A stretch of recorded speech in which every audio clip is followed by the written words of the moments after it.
Hello everyone and welcome to the One Stop Co-op Shop. This is Colin and today we are going to start Escape from Mount Graham. However, I forgot to read the flavor text from the end of the Wastes of Eriador, so we're going to do that here.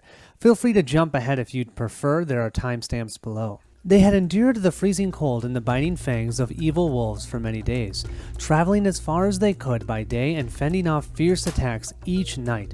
But over time, the company had grown weary. Defeating the pack's leader had caused the creatures to retreat, but spending restless nights chased and harassed by wolves had forced them far off track, close to the peak of Mount Graham, which towered into the northern clouds. They were far from Eriador and their friends Eriador, with no way to tell how much time had been lost fighting the evil wolves. Worse, they were far too exhausted to continue marching without sleep, and many of them had grown sick from the cold. What little game there was to hunt in the waste had been scared off by the wolves, and the rations from Fornost were running out. After many days of these conditions, a night with no howling was a great relief. The company discussed at length whether this meant it was safe to camp for the night, but in the end they were too hungry and too weak to continue. Knowing they were in a dangerous position, they had no choice but to stop for the night. That was when the goblins struck. They emerged under the cover of darkness, clad in white fur that blended with the snow.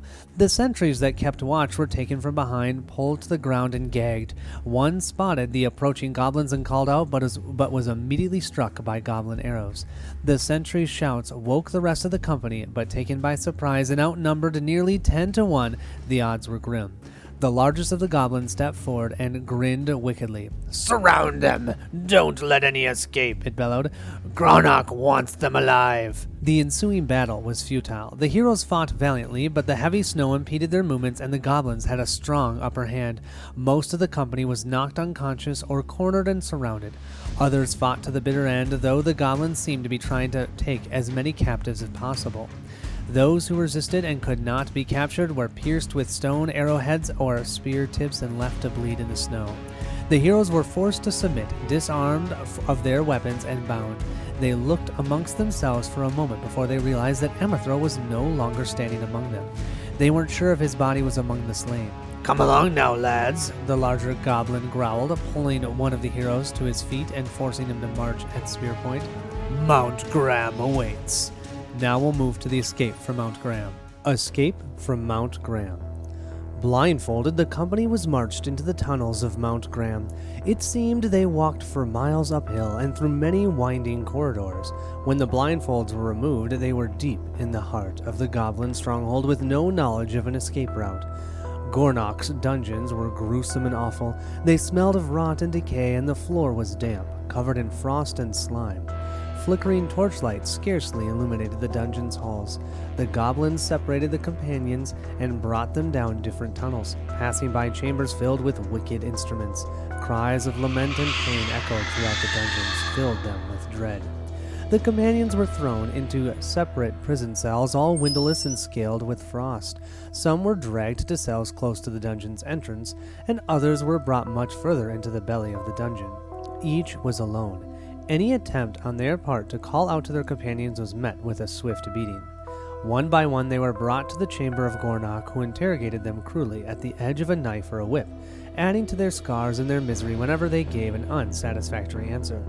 Even so, none would dare betray their companions or their mission, and spoke nothing other than witty retorts or curses under their breath. On rare occasions, they were offered a repulsive meat of unknown origin that smelled of death and likely tasted just as bad, though none of them dared to eat it. After prolonged starvation, however, even this foul meat was starting to look tempting. Having lost track of time in the nerve-ending darkness of the dungeon, they started to wonder if there was any hope of escape. A seed of despair took root and began to grow. Finally, the monotony was broken when one of the company's heroes overheard what sounded like a regiment of orcs arriving in the dungeons.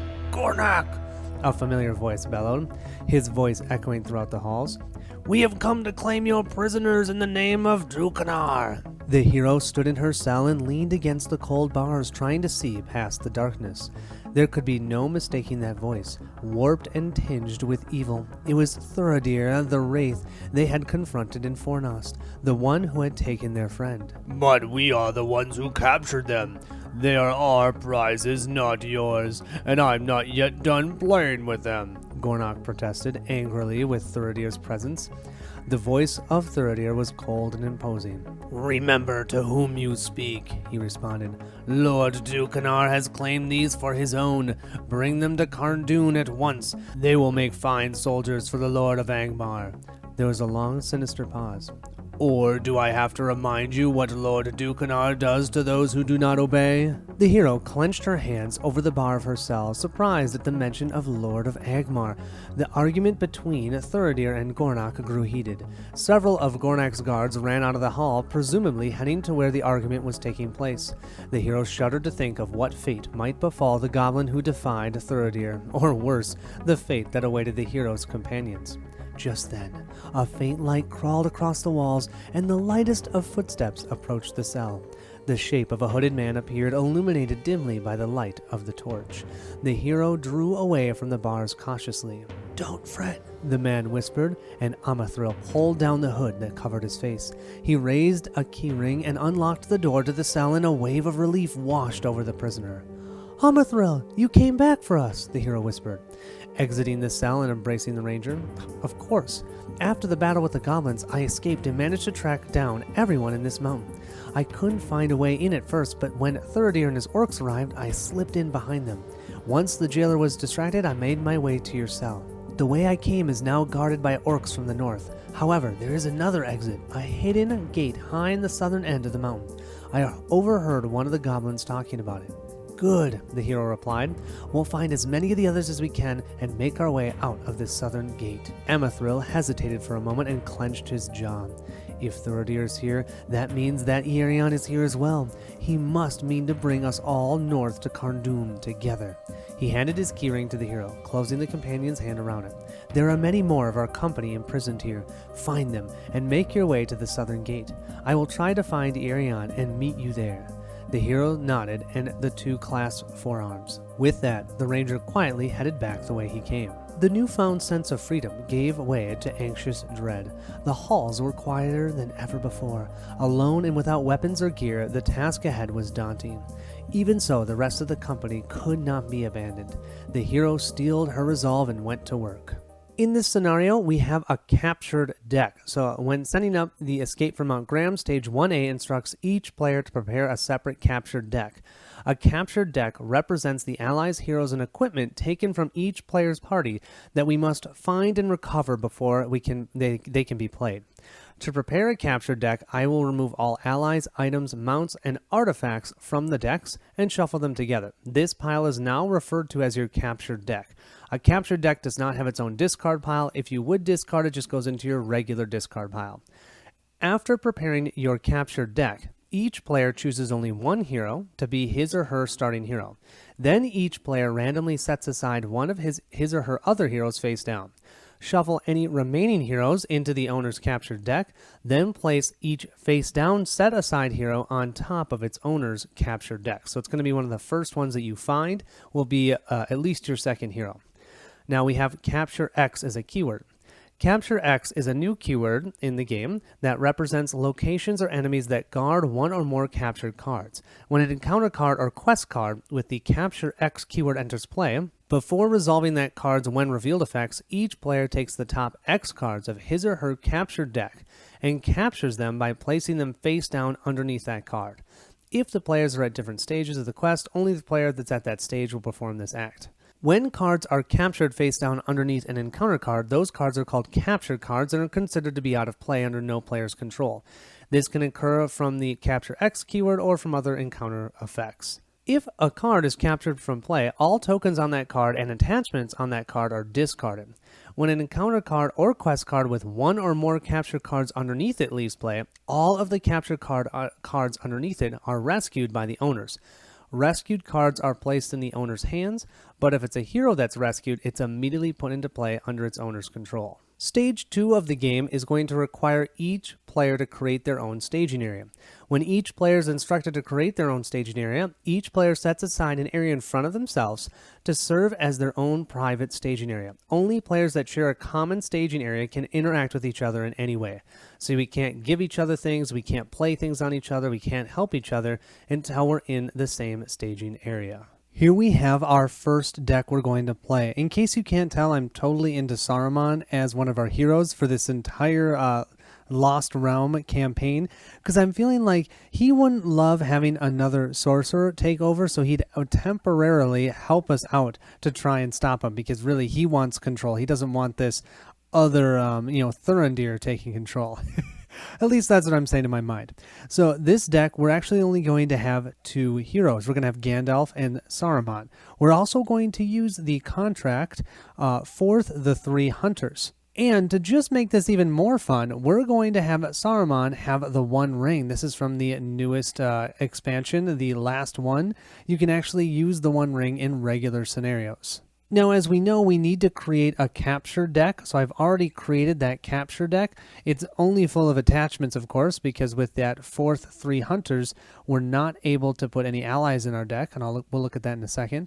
But I have my capture deck here, and I will be placing Gandalf on top of it. We are going to have Saruman first, which means our total threat is 13 to start with.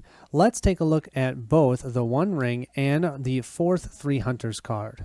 The One Ring is an artifact, however, it says it's immune to non-master card effects. So I'm saying, and tell me if I'm wrong, but I believe that even though the encounter deck says that all of your artifacts should go into the capture deck, Saruman slips this into his pocket and no one sees it, so he actually has the One Ring.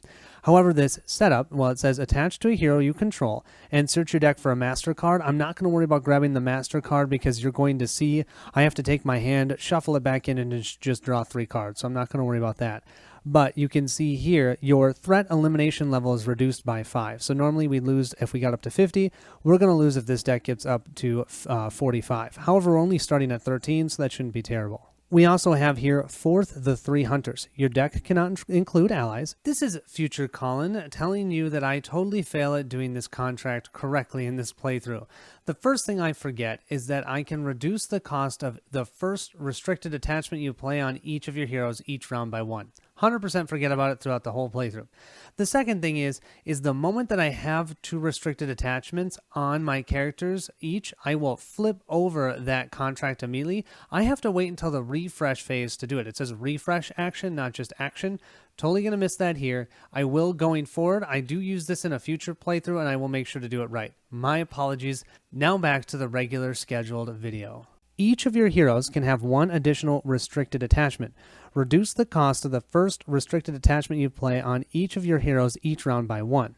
If each of your heroes has at least 2 restricted attachments, flip this card over. So I'll flip this, and then each of your heroes has 1 additional restricted attachment, gets +1 willpower for each restricted attachment on it.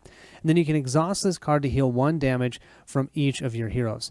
And what's really interesting is you'd think you need 3 heroes for this because it says the 3 hunters, but it doesn't state how many heroes you need to have. So starting with just Saruman and this contract, if I can get 2 restricted attachments on him, I can flip that over, which will be nice.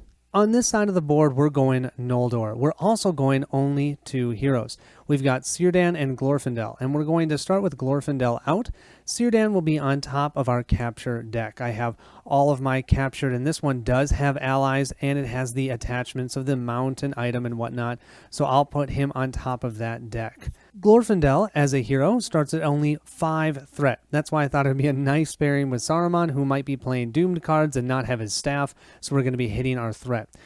He's a 3/3/1 with 5 health. It does say that after he exhausts to commit to the quest, raise your threat by 1.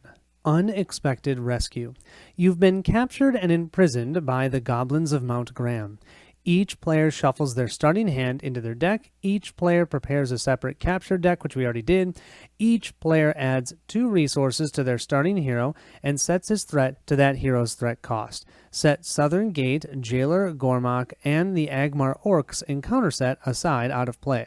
Shuffle the encounter deck, and each player draws a new starting hand of 3 cards. So this means we'll essentially start with 3 resources on each of our heroes and 3 cards. The Saruman deck will start with 2 Striders and 1 Flame of Arnor, and the Noldor deck starts with an Elrond's Counsel, a Light of Valinor, and a Song of Hope. You have endured much during your imprisonment in Mount Graham at the hands of cruel goblins known as Gornak.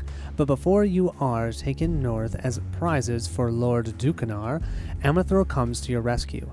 After he frees you, he slips off to find Eriador, whom you suspect is imprisoned nearby. Armed with only your wits and resolve, you must find the rest of your company. Each player creates their own staging area and advances to a different stage 2A. Each 2A is the same, so I'm just going to show you one, but we're going to have one for each of our decks. This one says, Gornok's Dungeons. Alone and without your equipment, you steel yourself and begin to search for your companions and belongings. Capture 7. That means we need to take the top 7 cards of our capture deck, and we're going to place that underneath this quest card. We then have a when revealed, search the encounter deck for 1 copy of the prison cell, reveal it and add it to the staging area, then capture an additional 2 cards from the top of your captured deck underneath the copy of prison cell.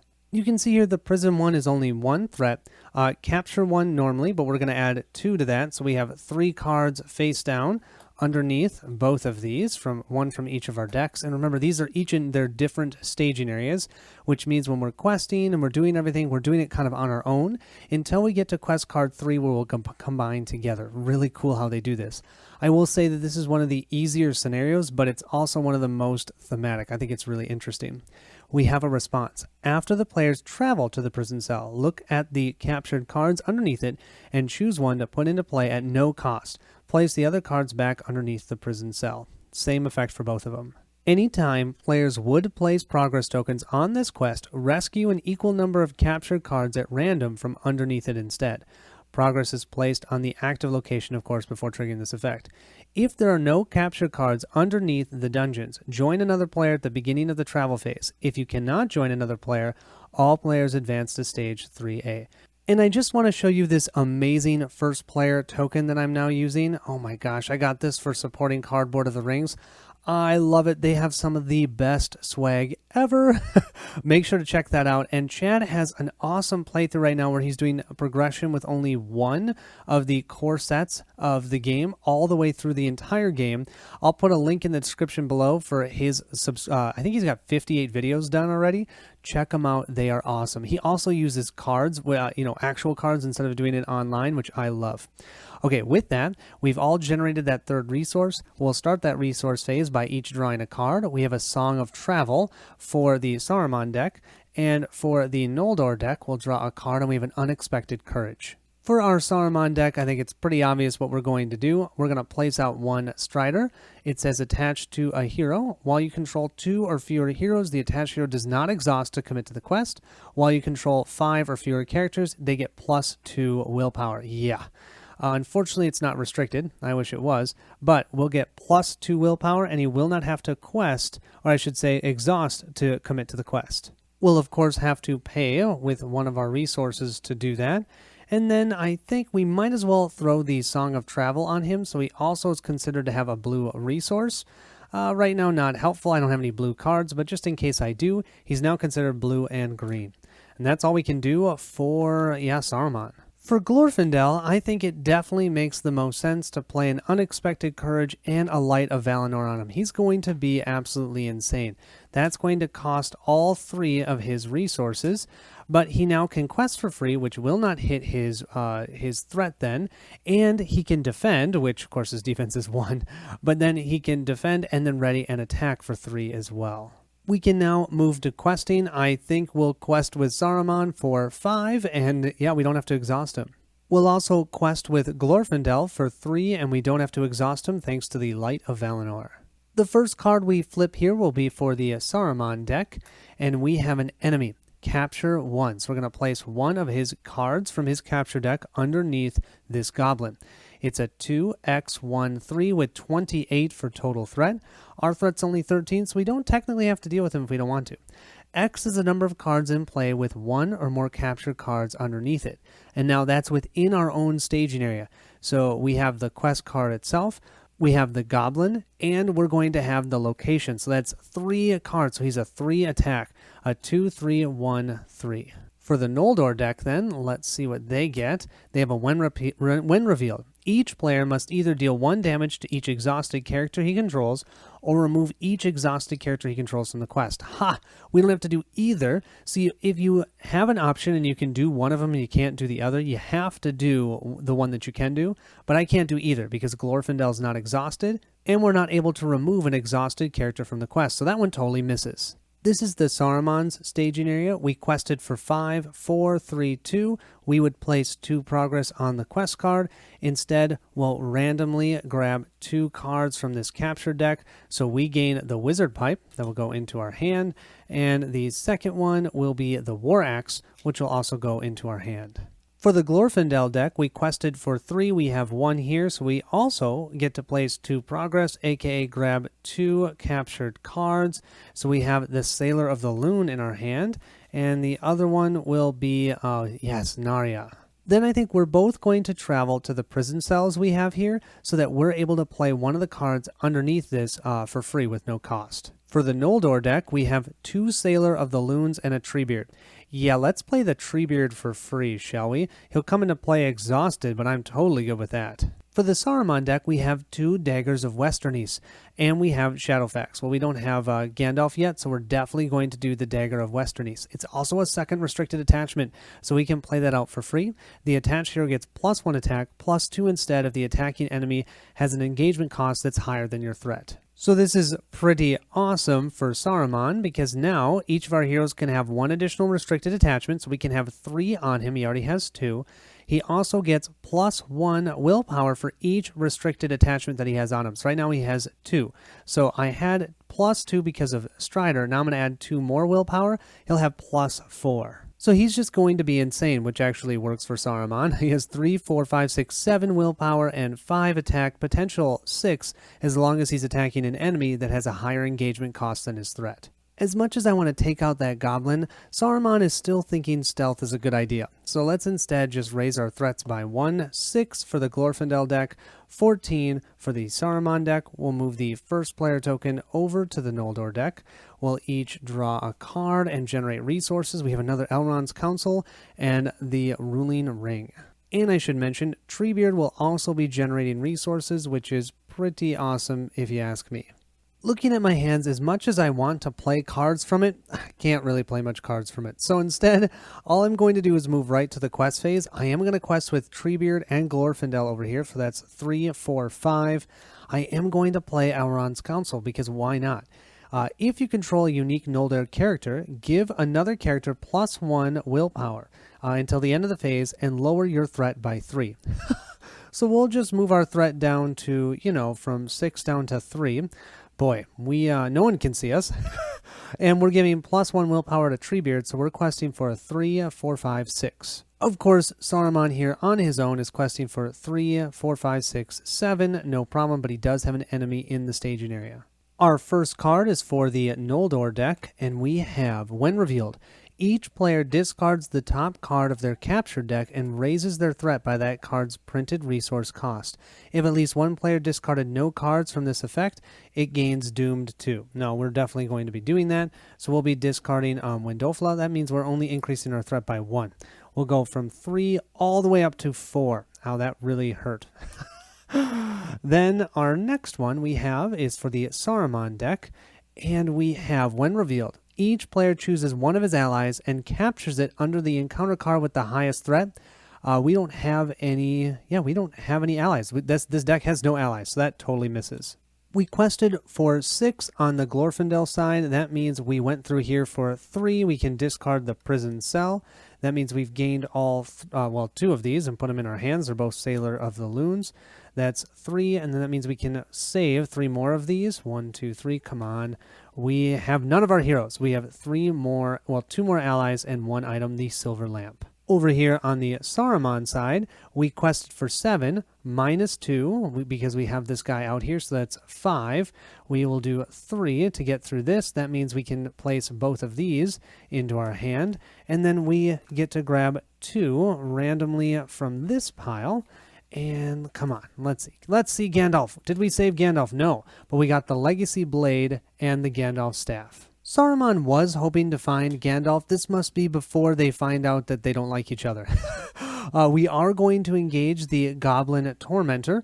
We'll place a shadow card, but I think we're not going to have to worry about it, because what we're going to do is we're going to play the Ruling Ring. It states we exhaust the one ring and raise our threat by 1 to choose a non-Nazgul enemy engaged with you. Until the end of the phase, this enemy cannot attack you.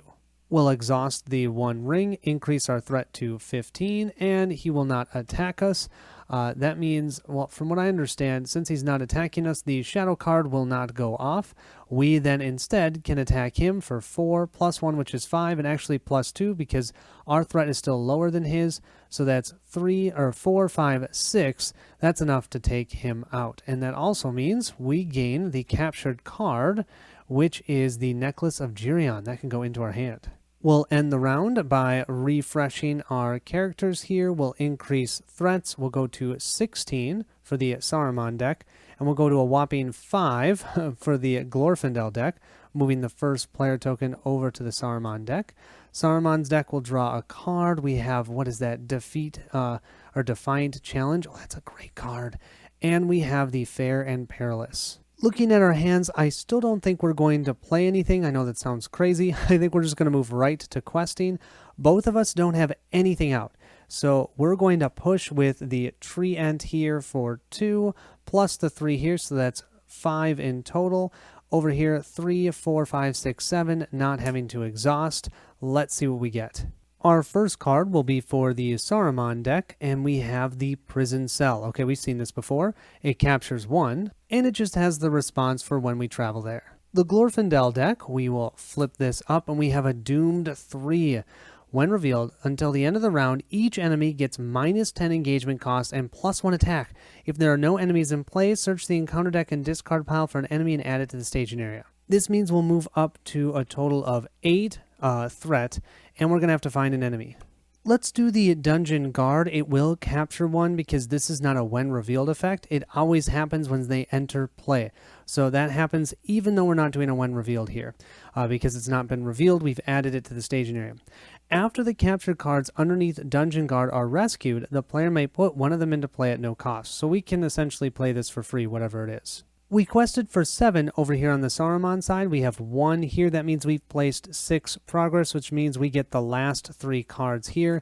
That means we have Gandalf into play, which also means we can play with the top card of our deck face up. And then once per phase, we may play the top card of our deck as if it was in our hand. When playing a card this way, Gandalf is considered to have all the different types of resource icons. This also means that during the travel phase, we can join our Noldor deck. Let's look at what the top card of our deck is, shall we? So we'll grab it. Our top card is well preserved. On the Noldor deck side, we quested for 5. We have 1 here, so that's 4.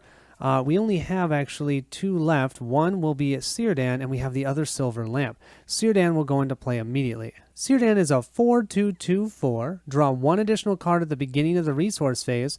After drawing cards and at the beginning of the resource phase, choose and discard 1 of those cards.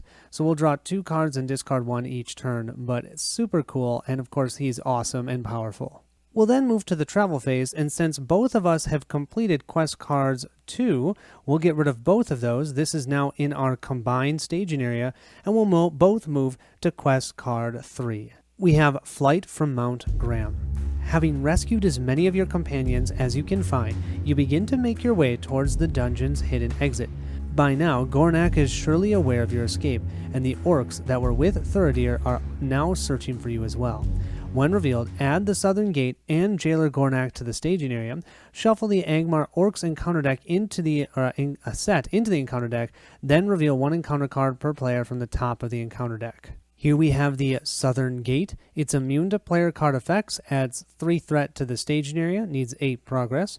While the Southern Gate is the active location, each orc enemy gets +2 attack.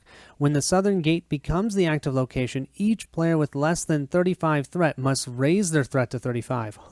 And remember, the Gandalf and Saruman deck run out at 45, so that's a little bit tight, but it is what it is. We've got Jailer Gorman.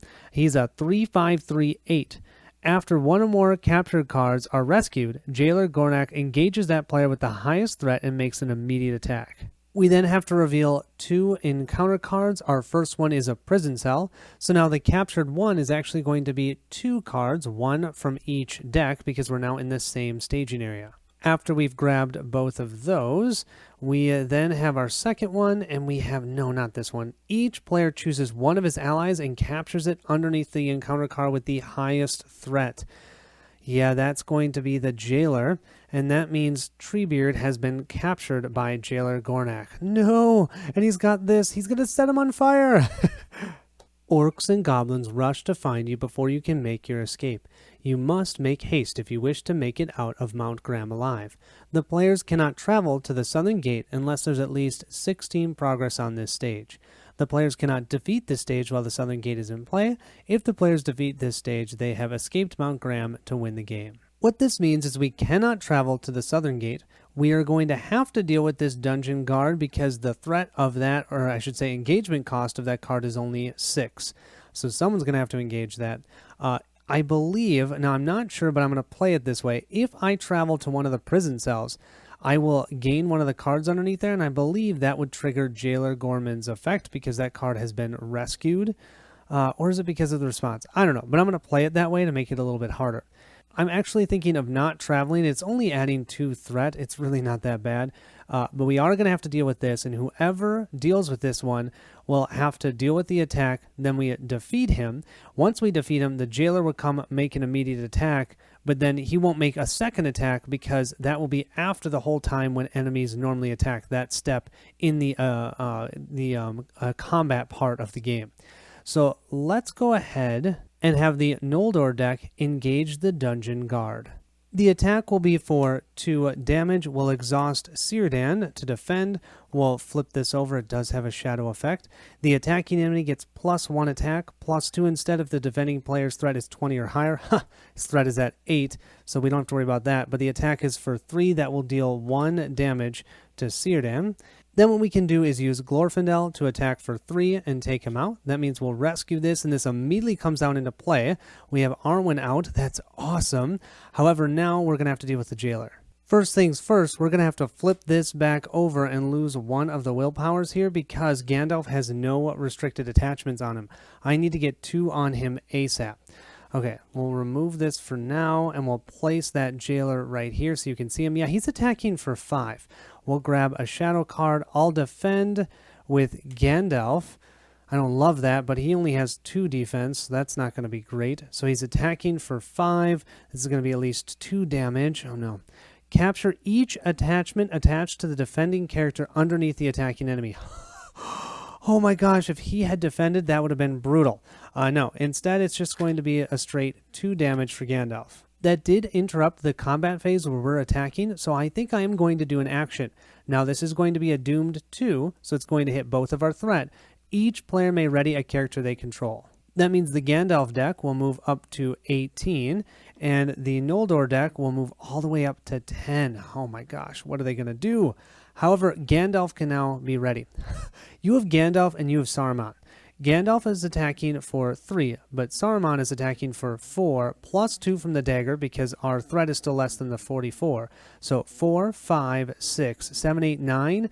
9 minus 3 is 6. So we just dealt 6 damage to that Jailer, almost took him out. Yeah, that's... You don't attack 2 wizards. Then we'll end our round. We'll move our first player token back over to the Noldor deck, increasing threats 11 and 19. We'll generate resources, and then we'll draw cards. We know we're gaining Well Preserved from over here, and we'll flip over our top card. We have the Song of Battle, and for the Noldor deck, we'll draw, and we have, what is this, Light the Beacons. And I need to not forget that the Noldor deck gets to draw 2 cards, so we have the Dwarven Tune or Light the Beacons, and I think I'm going to discard Light the Beacons and keep the Dwarven Tomb. I also need to remember that Círdan took 1 additional damage because that Dungeon Guard came out with +1 attack, and then it got +1 from the Shadow card, so that was an attack of 4. There we go. All right, let's see what we want to do. On the Noldor side, it's going to be nice and easy. We're going to place out 2 Sailor of the Loons just for some questing power. While the top card of the discard pile is an event, which is that event we just discarded, Light the Beacon, it will gain +1 questing and cannot be damaged while committed to the quest. Nice. but that will use all 4 of our resources. I'd like to get 2 restricted attachments onto Gandalf as soon as I can. So what I'm going to do is I'm going to play the top card of my deck because I can do that with Gandalf. It's a colorless card, so I can actually use 1 resource from Saruman, and I can make Saruman also have a red resource. Then we'll flip that top card over. We have Inner Strength. We can only play the top card once per phase, so I can't play that right now. We have 4 resources left. Let's play the Wizard's Staff. So it's a restricted card. It can go on to Gandalf. And we can exhaust the staff to choose the player to draw a card, add a resource to a resource for a hero's resource pool, or discard a shadow card from a non-unique enemy. Too bad the Jailer is a unique enemy. But 2 resources, we can do that here, no problem. That's our first restricted attachment. Then we'll go ahead and play the Dagger of Western East. That costs 1 resource, which we can get here from Saruman, and that means we have 2 restricted attachments now on Gandalf. Gandalf will also get +1 attack. That will mean now they also will each get +1 willpower. Awesome. This will mean Saruman is questing for 6, 7, and Gandalf can quest for 4. Don't forget we can have 1 additional restricted attachment. Why don't we play the War Axe on to Saruman? Attached to, and he is now considered a tactics character. Limit 1 per character, restricted. The attached character gets +1 attack for each attachment with the restricted keyword. Well, we now have 3 of them. So that's going to add 3 additional attack to him. Saruman has now become the beast that you would assume he'd be. He can attack for 4, 5, 6, 7, 8, and quest for 3, 6, 7 on his own. And he quests for free because he's a Strider. In the staging area currently, we have 5 threat. On the Noldor side, we'll quest for 2, 4, 5, 6, and we can give her +1 defense. We'll give that to Gandalf. And what's awesome is we have an actual token now for her. Thank you, Dracula's tokens. I just got that, and I can place that onto Gandalf. So we're questing right now for 2, 4, 5, 6. We'll add 4 more for 10. And what am I saying? We're going to add 3 more with Glorfindel for free, so that's 13. Should we add 7 more to that with Saruman? Why not? Let's flip over our first encounter card, not this one. Each player must either deal 1 damage to each exhausted character they control or remove each exhausted character he controls from the quest. So I don't have to worry about that at all for the Saruman deck, but I'm going to have Arwen, Círdan, and both. Oh, the Sailors of the Loon cannot be damaged. Oh, that's awesome. Yeah, so it's just Círdan and Arwen that will take damage. Of course, that means Círdan is 1 away from death. Ugh. Well, do we really need him anyways? We were fine without him. I'm kidding. We actually kind of want him. Our second one then will be, okay, we have an enemy. 28 threat though, we're okay. Adding 2 threat, it'll capture 1 card from each of us. X is the number of cards in play with 1 or more captured cards underneath it. That will be 1, 2, 3, 4. That'll be a 4 attack. Oof. We have our 2 captured cards will slide underneath here. We quested for 20, 19, 18, 17, 16, 15, 14, 13. So we placed 13 progress on the quest. And once again, as much as I'd love to travel to one of these, still not going to. I can't travel here because I need 16 progress. And during the encounter phase, I am not going to engage the Goblin Tormentor. I don't have to. It's at 28 threat. We have 19 and 11. We're just going to try and kill this Jailer. Moving to combat, first thing we're going to do is exhaust our 4th, the 3 Hunters, so we can heal 1 damage from Gandalf. Then we're going to exhaust Gandalf's staff so we can generate 1 resource. Let's put the 1 resource onto Saruman, I think. Then what we'll do is we'll grab our Jailer, who I have over here. We'll swap that like so you can see him. We'll grab our 1 shadow card. He's attacking for 5. We're defending with Gandalf. Now Gandalf's defense, thanks to Arwen, is 4. So he's only taking 1 damage. And we have, for the shadow, the attacking enemy gets +1 for each ally the defending player controls. Ha! We don't control any allies because the wizards don't need allies. So he just attacks for 5. That's only 1 point of damage. Beautiful. That means Saruman will attack him for 4, 5, 6, 7, 8, +1 because we're still lower threat than his engagement cost. That's 9. I would say he's toast. And with that, Treebeard will then go back to the Noldor deck's hand. I do also want to mention this is a Victory 5 card, so we're going to remove that Jailer from the game. I won't have to see him again. We'll end the round moving to 20 threat for the Saruman and Gandalf deck, and we'll move up to 12 for the Noldor deck, each drawing one card, and of course the Saruman deck will be first player. We have Resourceful, and we have Inner Strength. I almost forgot to flip the top card over here. We now have the Word of Command. For the Gandalf and Saruman deck, we have so many cards. I do think, though, we are going to put out Shadowfax. That's going to give us an unexpected courage, essentially, for Gandalf, and it's not even restricted. Remember, he can have one more restricted attachment. So, this needs to go back to Arwen for a second, and then I need to spend all 3 of these resources. On this side of the board, I have an insane amount of cards and only 2 pitiful resources. So I'm going to throw a Resourceful on to Glorfindel. Yeah, no questions asked there, so he'll generate 1 additional resource going forward. And remember, we're in secrecy, so normally that costs 4, but only costs 1 because we have less than 20 threat. We have a total of 7 threat in the staging area, and I keep forgetting to draw the additional card with Círdan. I'm just going to draw it now. It is an event. I can't even play it because I don't have the ring on him yet, so I'm just going to discard it, and that means we have an event on the top of the discard pile, which is good. We'll quest for a mere 7 with Saruman, and we'll add 8, 9, 10, 11, and then 12, 13, giving this to Gandalf, and then 14, 15, 16. Leaving these 2 in case we need them. So we're questing for 16 to 7. We'll draw our first card, and we have the Angmar Captain. He has a forced effect when he attacks. He's a 3/5/2/5. Yeah, he's terrible, and 3 threat is no joke. We also have the Tunnels of Mount Graham. Capture 1, so we'll capture 2 cards. X is the number of captured cards underneath here, so it'll be 2. We quested for 16, 15, 14, 13, 12, 11, 10, 9, 8, 7, 6, 5, 4. We get to place 4 progress on the main quest. That is more than enough. We have enough now that we can travel to the southern gate, and I definitely think we want to do that, although it gives all orcs +2 attack. Do we want to do that now? I think we can handle it. We will need to get 8 progress on here in order to win the game next round. However, now all orcs get +2 attack, and the big thing is our threats both go all the way up to 35. With threats of 35 each, that means we have to deal with both of these enemies, both of which have +2 attack now. This Goblin Tormentor attacks for 1, 2, 3, 4, +2, 6.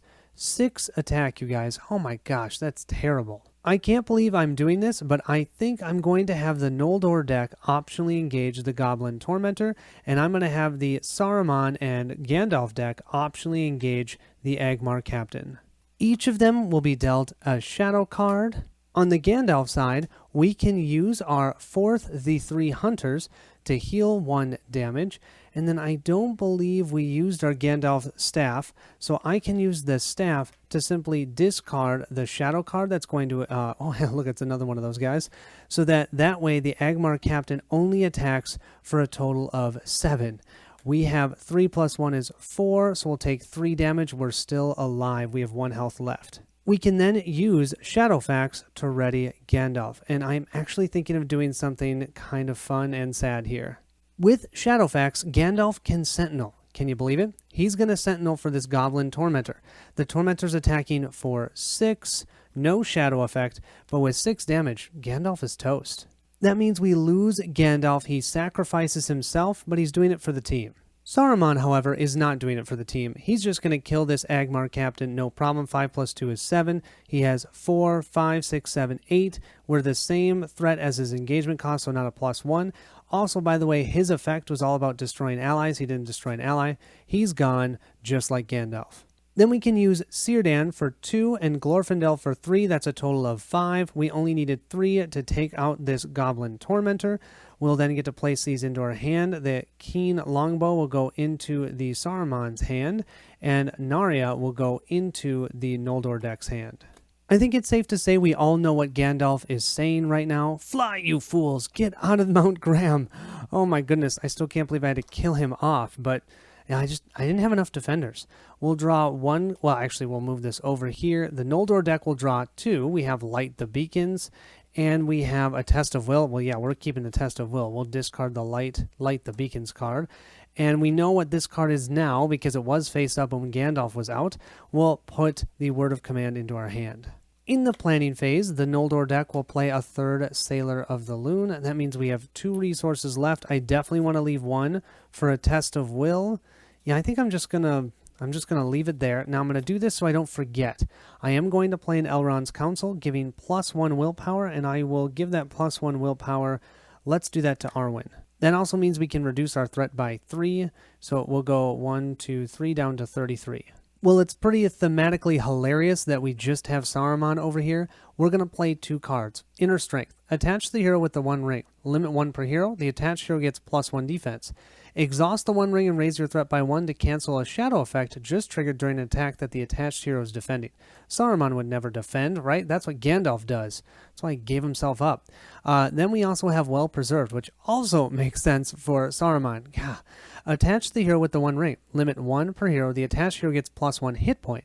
At the beginning of the round, exhaust the 1 ring and raise your threat by 1 to heal all damage from the attached hero. Saruman is the attachment wizard, that's for sure. All we need is 8 progress to win the game. We have 1, 2, 3, 4 threat in the staging area. We'll quest for 6 with our Sailors of the Loon. Each one gives 2 because the top card is our event card, that Elrond's Council. We'll then add 3, 7, 8, 9 for Arwen. We'll give Arwen's token, let's not give that to Saruman. We'll give it to Glorfindel, so that's 9, 10, 11, 12, 13, 14, 15, 16. And then we can add 7 here, so 16 plus 7 is 23. Our first card that we draw, we have an Angmar Marauder. We don't have to worry about its forced effect. That's adding 3 threat. Our second one, we have Doomed 3. So that'll move 36 threat for the Noldor deck and 39 for Saruman. Remember, he goes out at 45, but I think we should be okay. I'm going to ignore that when revealed because I have a Test of Will that I picked up. So I will use that, spending 1 resource here. We still have to deal with the Doom 3, but we can ignore the when revealed. We quested for a mere 23, 22, 21, 20, 19, 18, 17, 16. Only double what we needed to get out of the Southern Gate. When we get out of the Southern Gate, we win the game. Thank you, Gandalf, for your sacrifice. Gosh, that was fun, though. I really loved that Saruman deck. Even though I don't love Saruman, I love that he had everything, and we gave up Gandalf to win the game. Let's go ahead and read the second part of our quest. In hindsight, the dank cold of the dungeon was tranquil in comparison to the icy weather outside. The narrow pass twisting down the snowy mountainside was slippery and treacherous, and one false step could spell doom. After cautiously making their way down the pass for hours, they reached the base of the mountain and hid in the treetops and waited. It wasn't long before Emithril descended down the narrow pass and the company was reunited at last. Eriador was not with him. Thuridir is aware of our escape, the ranger said grimly, once they had said their greetings and taken stock of their numbers. Our fortunes have turned. Now we are the ones being pursued. And what of Eriador? Another of the company asked, to which Emithril responded was solemn silence. I tried to reach him, he explained after a long pause. He was held captive by the orcs who came with Thuridir. He was unconscious, but unharmed. I slew many of the orcs, but that awful wraith appeared and fought me back. He ordered that the orcs take him to Carn Dûn and held me at bay while they escaped. Emithril cursed and slammed his bloody fist against a nearby tree, furious and desperate. I was beaten again. I barely made it out alive, and worse, Thuridir's hot on our trail. I fear I've only made things worse. You rescued us from torture and death, or even worse, one of the heroes replied, comforting their friend. For now we must regroup and get away from this awful place. I fear we cannot pursue Iarian's captors north, not in our current state. Are we to abandon our mission then? To abandon Iarian? Emithril asked. No, we cannot. We must make haste towards Carn Dûn to catch up with the orcs and rescue him. I understand how you feel, another one of the companions assured Emithril, but we are alone and weary from our imprisonment to confront all the forces of Angmar in their bastion of Carn Dûn. Emithril opened his mouth to respond, but he knew they were right. Most of them were wounded, and some hadn't eaten in days. Who wants to eat that gross meat? Their clothing was torn, their rations long gone, and they had little equipment they'd brought with them from Fornost. You're right, he said at last, sorrowful. What then? Have we failed in our quest? No, the hero said with a smile. Not yet. Not while there's hope. And we know Lord of the Rings is all about hope. We know they desire Irion alive, for whatever ill purpose. We have no choice but to head south to Rivendell to seek the counsel of Elrond and gather our strength. He clasped his hands on Emethryl's shoulder. Perhaps then we can assault Carn Dûn to rescue Irion. But there are many miles between here and Rivendell, and Thuridir still pursues us. One step at a time, brother. Emerthryl nodded, and the company set off to the south. The story continues across the Entmoros.